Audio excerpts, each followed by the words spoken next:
우리의 이슈가 뉴스를 바꿉니다. 세상을 깨우는 황보선의 출발 새 아침.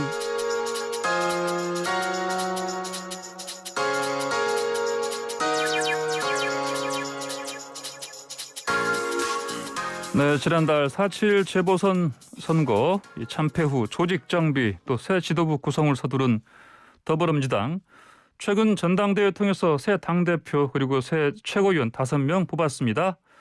여성 위원으로서 최고위원이 된 백혜련 의원 만나보겠습니다. 백혜련 의원님 안녕하십니까? 네, 안녕하세요. 예, 먼저 당선 축하드립니다. 감사합니다. 예, 자, 첫 최고위원 회의에서 백 의원께서 정권 재창출을 위해선 보고 싶지 않은 것도 봐야 하고 듣고 싶지 않은 것도 들어야 한다 이런 말씀하셨는데 무슨 의미이신지요?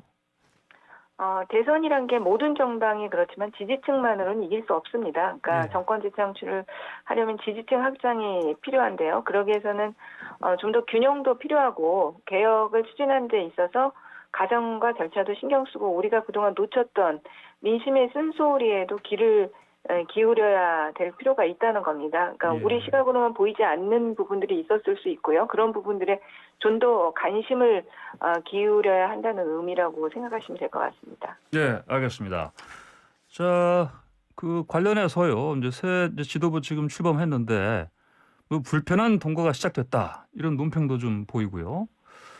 뭐 비주류 당 대표 대 친문 최고위원들 이런 식으로 이제 언론에서 구도화하는 건데 수긍하시는 점 좀 있습니까? 정말 언론의 과도한 프레임이라고 보이고요. 그래요. 예. 네네. 지금 우리 당의 분위기를 본다면 전당대회 때도 그렇고 지난주에 진행한 초선 의원 간담회에서도 나왔지만요. 모든 구성원들이 지금 당이 이기다 이런 것에 동의하고 있고요. 이 위기를 극복하기 위해서 모두가 힘을 합쳐야 되고 또 국민의 목소리, 민생에 집중해야 한다는 공감대를 가지고 있습니다. 그래서 새로 출범한 지도부도 다 공유하고 있는 관점이고요. 그래서 과도한 편가르기라든지 갈등 불러일으키는 프레임에는 흔들리지 않을 것입니다. 예, 그렇군요.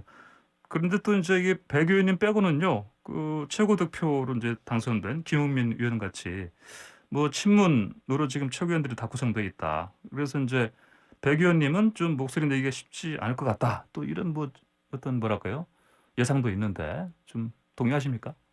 아니 동의하기 어렵고요. 네. 그 부분에서 아까도 말씀드렸지만 정권 재창출이라는 하나의 목표에서 우리는 언팀이라고 생각하고요. 예. 또 제가 이제 특히 민생을 좀 집중적으로 문제 제기 하고 있는 부분이니까 많은 의원님들이 공감하고 있기 때문에 예. 조화롭게 충분히 해나갈 수 있다고 생각합니다. 예, 예, 알겠습니다. 자, 이제 내년 대선 3월 앞두고 있어서 이제 지도부 역할이 막중할 텐데 그 백 의원님 그 최고위원으로서 역할 설정 어디에 방점 두십니까? 지금 여러 번 말씀드렸지만 모든 것의 기준은 정권 재창출이라고 생각합니다. 예. 정권 재창출을 하는데 도움이 되는 민생과 개혁에 집중을 해야 되고요. 특히 민생에 있어서는 지금 코로나와 부동산 문제가 핵심 중에 핵심이라고 생각합니다. 그래서 백신 문제 반드시 해결해서 전 국민의 방역화를 이루어야 될 것 같고요. 부동산도 잡아야 되는 부분들이 있고요. 그다음에 저희가 이제 쇄신과 혁신의 모습을 보여야 한다고 합니다. 봅니다. 그러니까 민주당이 정말 변했다 이렇게 국민들에게 느끼실 수 있도록 해야 되기 때문에 여러 가지 쇄신 혁신 작업에 중점을 둬야 될 것 같습니다. 예, 알겠습니다. 자, 그리고 이제 뭐 쇄신 혁신 말씀하시니까 뭐 자주 사실은 또 나온 얘기인데 선거 특히 패배 후에 뭐 당심과 민심 괴리 때문에 패배했다 이런 얘기가 있고요. 그래서 뭐 특히 20대 30대 표심을 잡지 못했다 이런 분석이 있었는데 앞으로 그러면 이제 이 부분 관련해서도 어떤 초점 방향 설정을 하실 때 어떻게 해야 되겠습니까? 그러니까 먼저 모든 것이 좀 소통으로부터 시작돼야 된다고 봅니다. 그러니까 소통요. 네네. 그래서 송영길 대표와 함께 지금 최고위원회가 선수별로 의원 간담회를 열고 있습니다. 먼저 이제 지난주에 초선 의원들부터 들었고요. 그다음에 이번에 이제 재선 의원, 삼선 의원 계속해서 의견들을 듣고 있습니다. 그래서 당 구성원으로부터 이제 의견 청취를 모두 마치고요. 그런데 재보선 참패 이유를 정확하게 분석을 해야 된다고 봅니다. 왜 우리가 외면받았는지 정확한 진단을 하고 그것을 기준으로 해서 아주 세밀한 새 시단을 짜고 실행해 나가야 되지 않을까 이렇게 봅니다. 아, 예. 그러면 지금 저 송영길 신임 당대표가요. 그 부동산 특위 있지 않습니까? 이게 원래 윤호중 원내대표 때 이제 만든 건데 재구성 하는 것이죠? 네, 그렇습니다. 그 예. 비대위 시절에 구성됐던 네네. 그 특이기 때문에 자연스럽게 해산이 된 것이고요. 예. 이렇게 새롭게 지도부가 구성됐기 때문에 다시 구성이 되는 겁니다. 그렇다면 이제 그 위원장도 보니까 바뀌었고요, 보니까. 그러면은 그 송영길 대표께서 후보 시절에 얘기하신 거 있지 않습니까? 그 뭐 대출 규제 이런 부분 이제 완화하는 거. 네. 이쪽 방향으로 아무래도 좀 더 이렇게 정책 방향을 좀 이렇게 변화해서 나가는 거다. 이렇게 예상하면 되겠습니까? 그 90%까지 그런 부분은 결정된 부분은 아직 전혀 예, 없고요. 예. 부동산 관련해서도 이 부동산 폭등의 원인과 부동산 가격을 내리기 위한 여러 가지 방향을 근본적으로 이제 검토부터 예. 하는 것으로 시작하고 있습니다. 그래서 네. 원인을 먼저 분석하고요. 그러나 이 부동산 정책이라는 것은 굉장히 다양한 문제를 안고 있기 때문에 하나의 방향을 개선하면 또 다른 방향 문제가 될 수 있는 부분이 있습니다. 그래서 그 전체적인 기류가 바뀔 것 같지는 않고요. 실제로 집을 구매하고자 하는 실수요층의 또 수요를 충족시킬 수 있는 방법 여러 가지 것들을 고민을 해서 대책을 내놓을 것 같습니다. 예, 그렇군요. 자, 이제 또 개혁 말씀하시면 지금 그 검찰 개혁이지 않습니까? 네. 네, 검찰 개혁도 지금 여쭤봐야 되겠는데 그동안에 보면은 이제 물론 검경 수사권 조정은 됐고요. 그런데 그 중수청 있지 않습니까? 네. 중수청 같은 경우는 이제 속도 조절이 사실은 결과적으로는 좀 된 셈 아니겠습니까? 앞으로 다시 속도를 내는 겁니까? 어떻게 봐야 되겠습니까? 일단은 당내에서 무엇보다도 지금은 민생 이슈에 좀 집중을 해야 된다 이런 의견들이 많습니다. 그래서 예.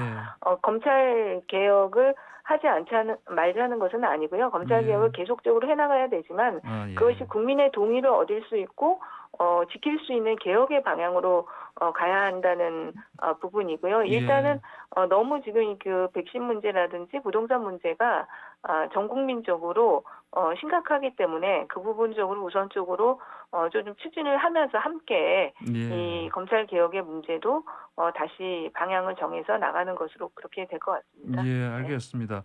지금 뭐 검사 출신이셔서 그렇고요. 또 법제사법위 소속이시고 또 여당 간사이신데 그러면 어떻습니까? 방금 말씀드린 중수청 같은 경우 뭐 의총 같은 거 통해서 재논의 속도 다시 내는 거 이게 좀 오늘 같은 경우 특히 그 뭐랄까요? 본 안으로 이렇게 중요한 이슈로 어떤 의논하지 않겠습니까? 어떻게 생각하십니까? 그러니까 계속적으로 우총이나요 이렇게 예. 의견을 듣는 과정에서 어떤 방향으로 갈 것인지 이 얘기는 나올 것이라고 생각합니다. 아, 그렇군요. 김호수 전 법무부 차관 지금 검찰총장 후보자 지명됐는데 어떻게 보십니까? 적임자로 맞다 보십니까? 네, 그 이모수 지금 검찰총장 후보자의 경우에는 예. 그 법무부 차관 시절에도 업무적으로 특별한 문제 없이 잘 수행해 왔다고 보이고요. 검찰 예. 내에서도 업무를 할 때 정치적 중립성이나 그런 부분이 특별히 문제된 부분이 없습니다. 그래서 지금 검찰 개혁과 검찰 조직을 안정화시킬 수 있는 적임자라고 봅니다.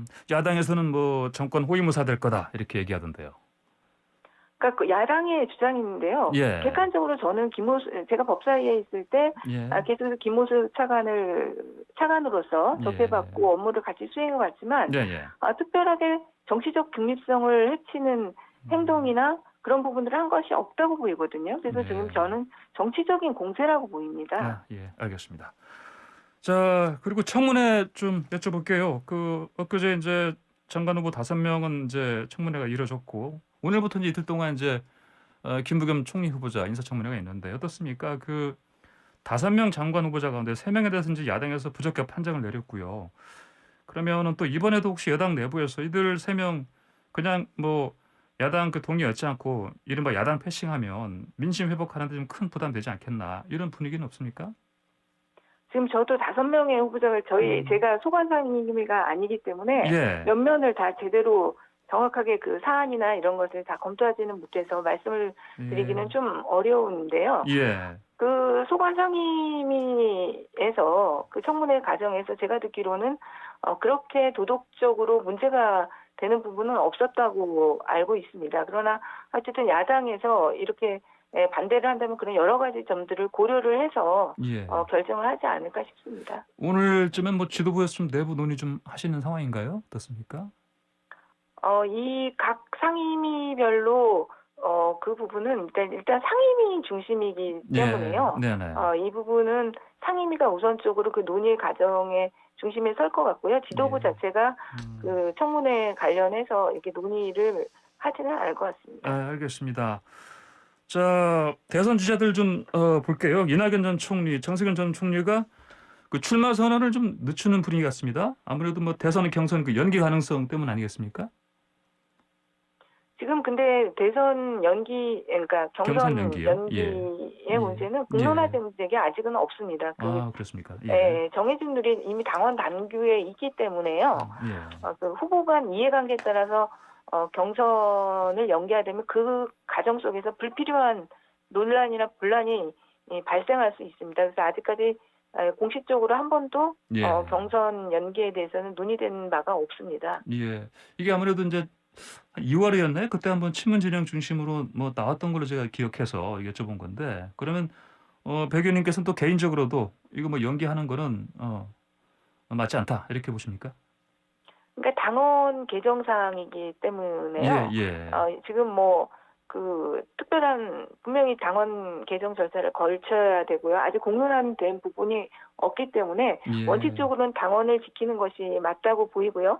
다만 이것이 경선 룰이기 때문에 예. 대선 주자들 모두가 합의해서 경선 연기를 동의한다든지 이런 상황이 발생된다면 충분히 고려할 수는 있다고 보입니다. 왜냐면 또 이런 얘기도 들린다 보니까 일각에서 11월로 만약에 연기를 하면 그때는 뭐 또 이제 대면 경선도 가능하고 그러면 뭐 컨벤션 효과 이런 것도 기할 수 있으니까 연기가 맞지 않냐 또 이런 의견 나온 것 같습니다 보니까 어떻게 보십니까? 그러니까 저는 사실 그런 얘기를 아직까지 들은 바는 들으신 거 없는데요. 없습니까? 예. 네네. 그렇군요. 이것이 뭐 공론화가 된다면 당에서 여러 가지 측면에서 네. 어쨌든 간에 정권 재창출에 도움이 되는 방향으로 모든 것을 결정을 해야 되는 것이니까요. 예. 그것이 정말 가능한 방향이다. 그것이 더 오히려 정권 재창출에 도움이 되고 대선 주자들 간에도 합의가 된다면 뭐 고려를 할 수 있는 것이고요. 예. 아직까지는 지금 뭐 개인들의 아이디어 차원일지는 모르겠지만 당에서 그런 큰 목소리를 들어본 적은 없습니다. 제가. 예, 알겠습니다. 백 의원님 오늘 말씀 여기까지 듣겠습니다. 고맙습니다. 네, 감사합니다. 네, 지금까지 백혜련 더불어민주당 최고위원이었습니다.